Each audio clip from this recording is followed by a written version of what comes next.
Chapter 2 Biological Classification, video number 3. In this video, we'll be studying about Kingdom Protista, the second kingdom. Previous video, I had discussed about Kingdom Monera. Now, Kingdom Protista, in this Kingdom Protista, unicellular eukaryotes are placed under the Kingdom Protista. Now, these protistians may be photosynthetic to one of the biologists, but to other it may be a plant. What do you understand by this statement? Now children, generally some of the protistans are photosynthetic. They can prepare their own food. Now some of the biologists may consider photosynthetic. If they consider the photosynthetic character, they may put the protistans as into plants, because plants are autotrophs, and protistans, some of the protistans are also autotroph. But few biologists may consider it as not as plant, because they will consider that it is a unicellular organism. So which character does the biologist consider? According to that, it depends whether you put it in plant or you put it in protista. But nowadays, it is all unicellular eukaryotes, whether they are photosynthetic or not, they are put under the kingdom protista. Now, this protista can be divided into different groups, like what we will be studying: Chrysophyta, Dinoflagellate, Euglenoids, slime molds, and protozoans. The members of protista are generally aquatic, and these protistas, the members of protista, the kingdom protista, forms a link with other plants and animals and fungi. If you remember in the first video where I had discussed about the 5 kingdom classification, I told you how Whittaker first removed the prokaryotes and put it in kingdom Monera, and then the eukaryotes were left, and he put all the unicellular eukaryotes, whether plants or animals, into kingdom protista. So it forms a link between these three, that is kingdom Plantae, Animalia, and fungi. Now, because kingdom protista contains all eukaryotes, whether it's single cell, but they are all eukaryotes, they contain well defined nucleus and other membrane bound organelles. Some of the protistans have flagella. Protistans, they reproduce asexually, or they may reproduce sexually. If they reproduce sexually, then you will see cell fusion in them and zygote formation also. So let us start with group number 1, that is chrysophytes. Under group number 1, that is chrysophytes, it includes diatoms and golden algae, which is known as desmids. Here I've tried to show you some of the diatoms. These are the shape in which you find the diatoms. These diatoms, these are organisms, diatoms and desmids.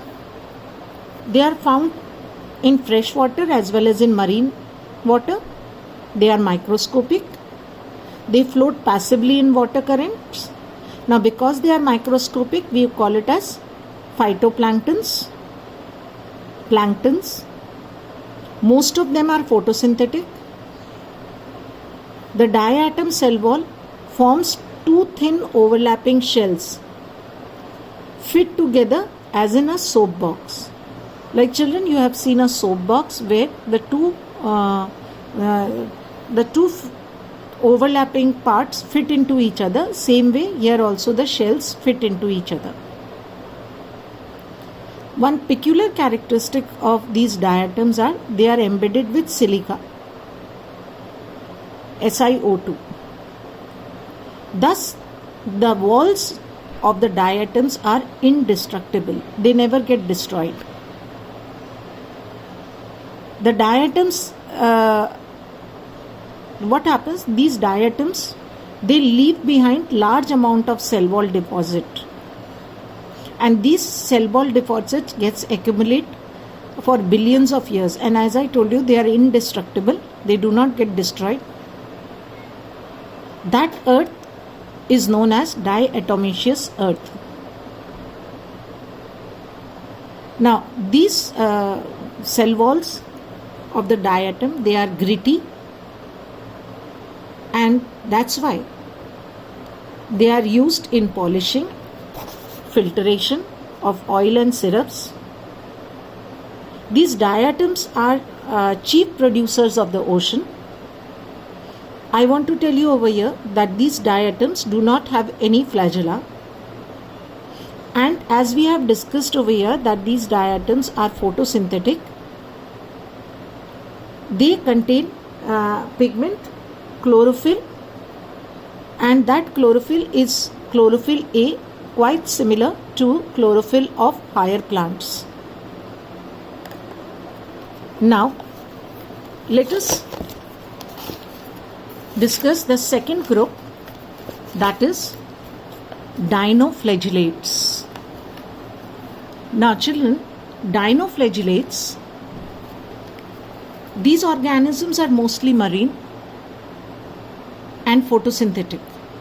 They are also photosynthetic, but they may have different colors because of different pigments. They may be of yellow color, green, brown, blue, red, depending upon the type of pigment present in their cell.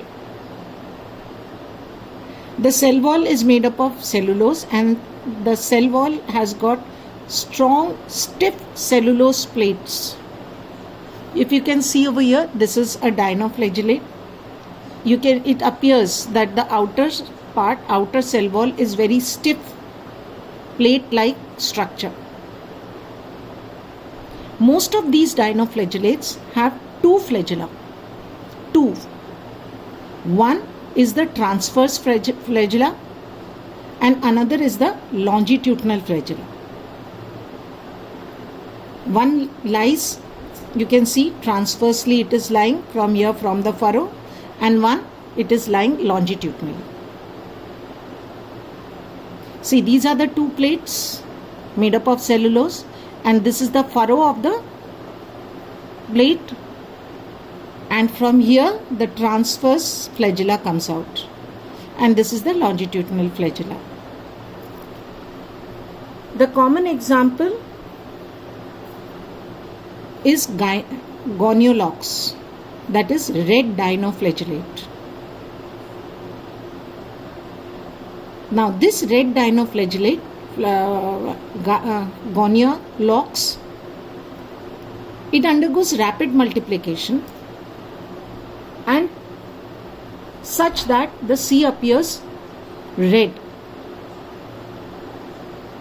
The whole sea, it completely fills up the sea, and the sea appears red, which is known as red tides.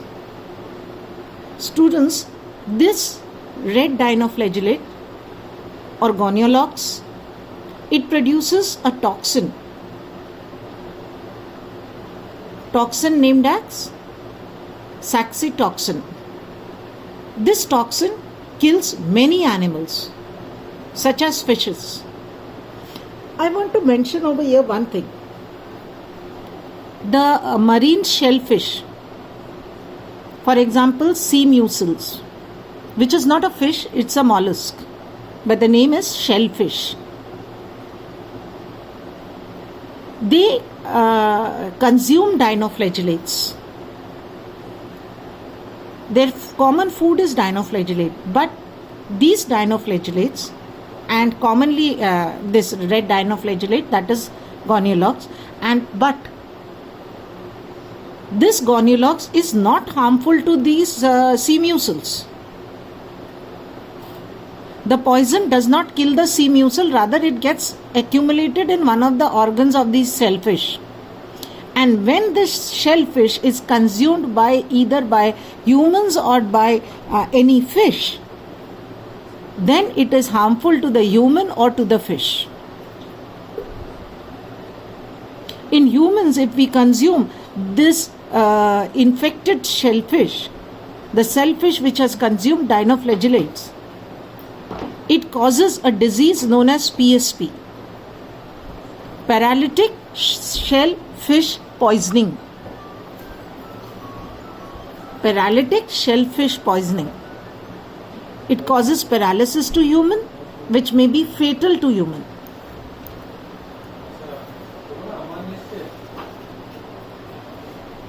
Next, we start with the third group, that is euglenoids. Now, euglenoids, they are freshwater organisms. They are found in stagnant water. Their cell wall is not made up of cellulose. Rather, it is made up of protein-rich layer called pellicle. And because their cell wall is made up of pellicle, their body is flexible. They also have two flagellas, one short, one long. Very common example is euglena. Children, they are photosynthetic in presence of sunlight, but in absence of sunlight, they behave as heterotrophs.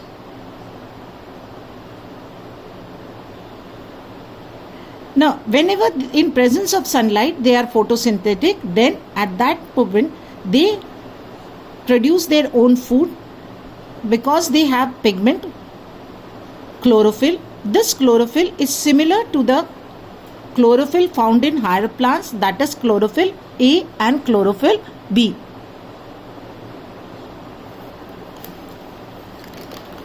Now, let's talk about the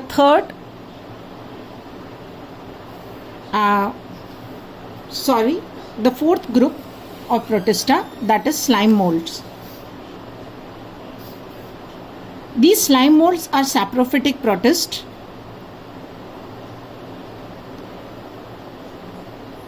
Now, these slime molds, the body of the slime molds moves along the decaying twig and leaves engulfing the organic material. Now, whenever they get suitable conditions, under favorable condition, they form an aggregation called plasmid. You can see this. This is an aggregation of slime mold and this is known as plasmid, which grows and spread over several feet. See, I have shown you these two arrows. This is showing that it is spreading at several feet. But under unfavorable condition, they develop into a fruiting body. You can see over here, I have drawn for you a fruiting body where it has a stalk and a sporangium, and this sporangium contains spores. These spores have true walls which can overcome the unfavorable condition, and whenever it gets back the favorable condition, then it grows into a slime mold again. Now the last group, talking about the last group, that is the protozoans. It is heterotroph. It either lives as predators or parasites. And under group protozoan, it has 4 subgroups. The very first, amoeboid protozoan. It includes examples like amoeba and entamoeba. These organisms live in fresh water, sea water or moist soil. They move and capture their prey. You know, you have studied in class 10 that they have got pseudopodia or false feet. They are generally, amoeba is freshwater organism, but entamoeba is a parasite. The second subgroup, the flagellated protozoans. The members of this group is either free living or parasitic, and as the name is suggesting, flagellated protozoan, it contains flagella. Now, if it's a parasite, it always causes a disease, and very common example is trypanosoma, which causes sleeping sickness. The third subgroup is ciliated protozoan. The ciliated protozoan, it is an aquatic organism actively moving around in water with the help of presence of thousands of cilia. The common example is paramecium. They have a cavity which is known as gullet, which opens to the outside of the cell surface. Let me show you the diagram of the paramecium, which is present in the previous page. This is the diagram of a paramecium. You can see this is the oral groove. The paramecium has two types of nucleus. One is a bigger nucleus known as macronucleus, and the other is a smaller nucleus known as micronucleus. Can you see something over here? A star shaped. This is a vacuole. The center one, I've drawn it over here for you. Center one, the contractile vacuole surrounded by the radial canals. This helps to maintain osmoregulation in paramecium. Now we come up to the last subgroup, that is sporozoans.